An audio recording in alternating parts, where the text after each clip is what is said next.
Everybody, let me show you what I got going on today at PC 911. I got this iBuyPower. Came in, said it was had like a rattling sound, like the fans were making noises. The customer went through all the fans. I don't know if he turned them off or stopped them, and he kept getting the noise that was driving him nuts. It was pretty loud, actually.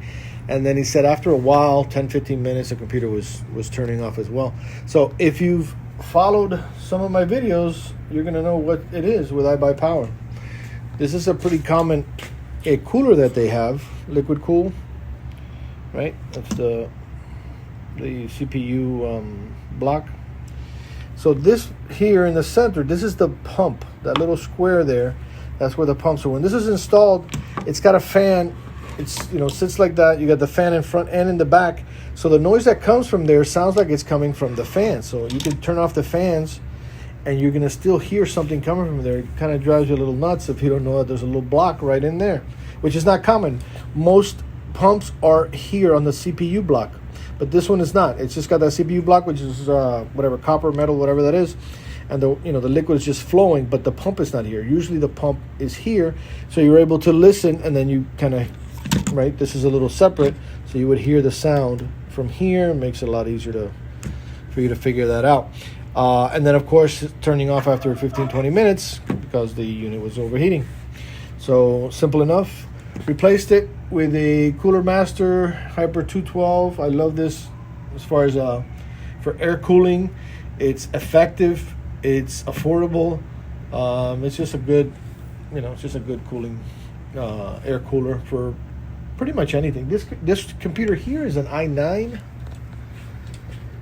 So if you look there, we got it stressed with heavy load. You can see there all the cores are at 100%. So that's something that's not really going to happen in real life, that you're going to have 8 cores cranking like that.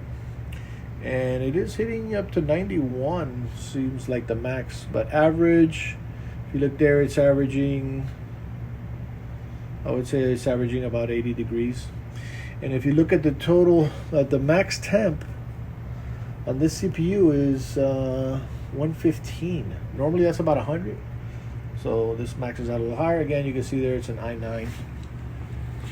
So if you like the liquid cooling, yeah, it's fancy, it's cool, but I mean, it's not something really necessary unless you're doing, maybe if you're overclocking and things like that, probably more necessary. But if you want to keep it simple, something as simple as Cooler Master Black. Now they make this with RGB too, with RGB as well. This is just black and black fan, but they make the same exact thing with an RGB fan up front, which will make it a little nicer. And this has got lights up there. It's got a light up there and all the 3 fans.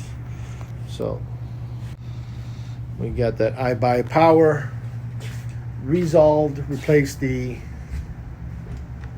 I think it's cheap, I'm gonna say a cheap CPU cooler, because I've seen at least 6 or 8 of them already come in. And that's what's going on right here right now at PC 911.